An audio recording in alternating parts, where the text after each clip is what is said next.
Hello everyone, welcome to my channel.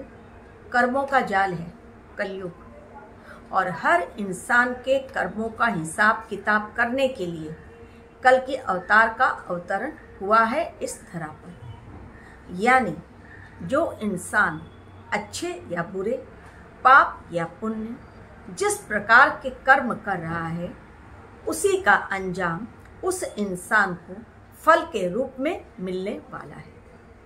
अच्छों के लिए अच्छा और बुरों के लिए बुरा। लेकिन आप कहेंगे ऐसा हो रहा है कि अच्छों के साथ बुरा हो रहा है और बुरों के साथ अच्छा हो रहा है।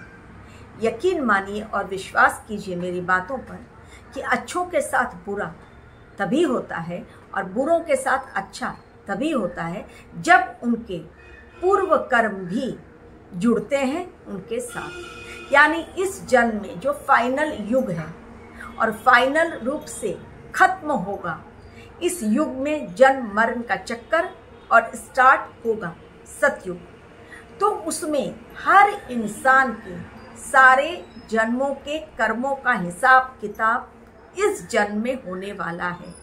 यानी यदि किसी अच्छे इंसान के साथ बुरा हो रहा है तो यकीन मानिए अगर उसने इस जन्म में अच्छे कर्म किए हैं तो अंत में ही सही लेकिन उसे अच्छा रिवॉर्ड, अच्छा इनाम डेफिनेटली मिलेगा।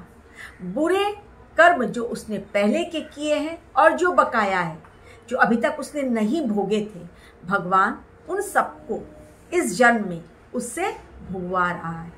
और जब उसका वो पिछले जन्म का हिसाब किताब कंप्लीट हो जाएगा तो इस जन्म में जो उसने अच्छे कर्म किए हैं डेफिनेटली उसका रिजल्ट उसको मिलेगा और हेल्पिंग हैंड भगवान का डेफिनेटली उसको मिलेगा।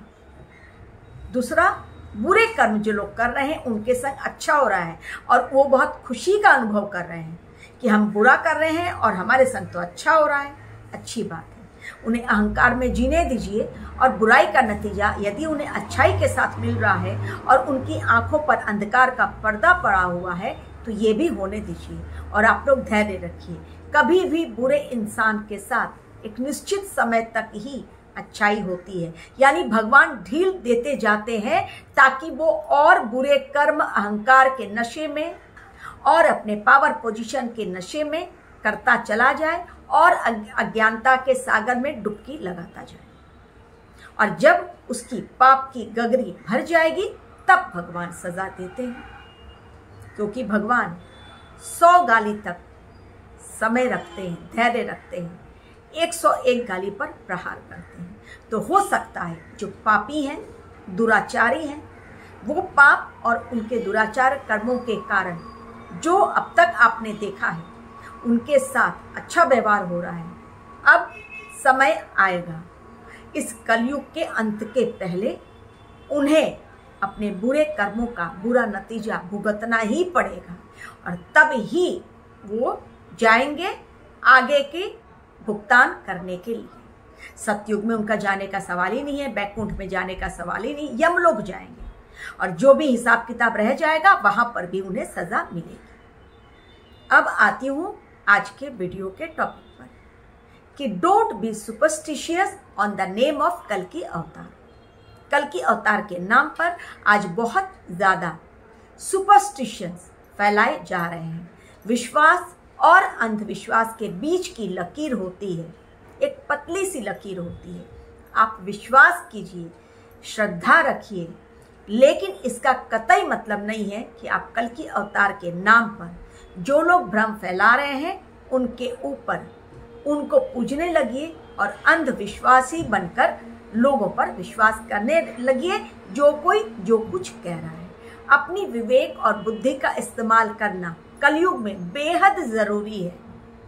खुद भी आप अवेयर बनिए और लोगों को भी अवेयर कीजिए। यानी अवेयरनेस का फैलाव आपकी तरफ से भी होना चाहिए। कल की अवतार हिडन तरीके से अपने कार्यों को अंजाम देंगे।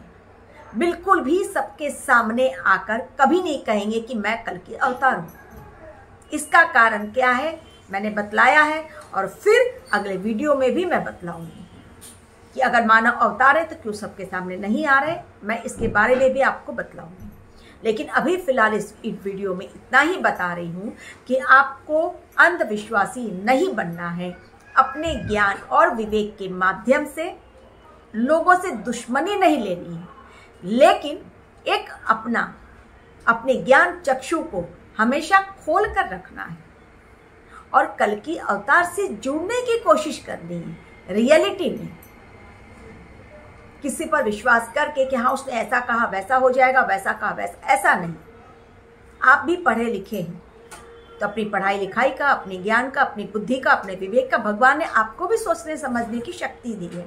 हर चीज भगवान के ऊपर मत डाल दीजिए, भगवान को भी अपना काम करने दीजिए और आप इस धरती पर हैं तो अपने कामों को अंजाम दीजिए। तो कल की अवतार के नाम पर जो फेक कल की अवतार हैं वो लोग अपने आप को सही बतला रहे हैं और जो दूसरे सही हैं, जो कल के अवतार की सही बातें बतलाते हैं, उनको वो लोग फेक बतला दे रहे हैं। तो कौन सही कौन गलत ये आपको डिसाइड करना है।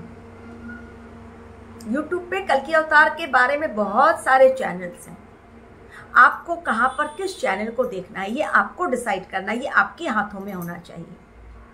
और सर्वत्र प्रेम की भाषा, दुश्मनी की भाषा नहीं। ये बिल्कुल सही है कि भगवान भी नहीं चाहते हैं खून खराबा, भगवान भी नहीं चाहते हैं युद्ध के बादल मंडराए, लेकिन आज का कलयुगी मनुष्य यदि ना समझे तो भगवान भी करे तो क्या करे। उन्हें भी तो अपने कर्मों को अंजाम देना है, वो भी एक मानव अवतार हैं। तो इसलिए कल की अवतार के नाम, क्योंकि कल की अवतार खुद आकर आपको नहीं बोलेंगे कि ये गलत है ये सही है, उन्होंने आपको बुद्धि दी है।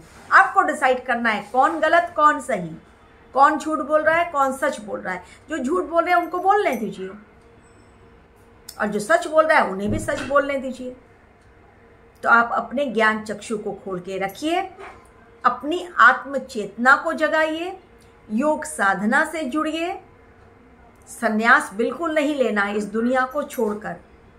इस दुनिया में रहते हुए ही कल की अवतार की सच्चाई को जानते हुए कल की अवतार वास्तव में क्या है उनकी ताकत को पहचानते हुए जानते हुए उनसे जुड़ने की कोशिश कीजिए। यकीन मानिए आपको सही जानकारी किसी न किसी के माध्यम से जरूर मिलेगी। अगर आप उनके सही भक्त हैं, कल की अवतार अपने भक्तों को भटकने बिल्कुल नहीं देंगे। तो कल की अवतार के नाम पर आप अंधविश्वासी बिल्कुल मत बनिए। किसी को दान दे देना, किसी के जाकर प्रवचन सुन लेना, घंटों तक आपने अपना काम घर का छोड़ दिया और किसी की सभा हो रही है, किसी का प्रवचन हो रहा है, जाकर घंटों वहां बैठे हुए हैं और जो कुछ उसने कहा वैसा ही हम करते चले जा रहे हैं। नहीं, आपको परख आनी चाहिए, परखने की बुद्धि आपके अंदर भी होनी चाहिए। तो मेरी आपसे गुजारिश है, चाहे मेरे चैनल पे या किसी और के चैनल पर, आपको जिससे जुड़ना है जुड़िए, लेकिन अंधविश्वासी मत बनिए। विश्वास रखिए कल की अवतार पर। और बहुत लोग तो कल की अवतार को भी फेक बता दे रहे हैं कि कल की अवतार की क्या फालतू बातें चल रही है यूट्यूब पर, होने ही वाला नहीं है। कौन है कल की अवतार? कोई नहीं आने वाला, जो है वो हम ही हैं। तो ऐसे भी बहुत सारे लोग हैं जो कल के अवतार को ही झूठा ठहरा रहे हैं, कल के अवतार के अस्तित्व को ही खारिज कर रहे हैं। तो सही गलत की पहचान की बुद्धि आपके पास होनी चाहिए। अगर आपके अंदर आत्मचेतना जागृत है, अगर आप भक्ति के मार्ग पर हैं, अगर आप योगा करते हैं, अगर आप साधना करते हैं, अगर आप ईश्वर से 5 मिनट के लिए सही दिन में किसी भी समय जुड़ जाते हैं, तो यकीन मानिए आप अंधविश्वास की जंजीरों से भी मुक्त हो जाएंगे। भगवान आपकी निसंदेह मदद करेंगे। Thank you very much for watching.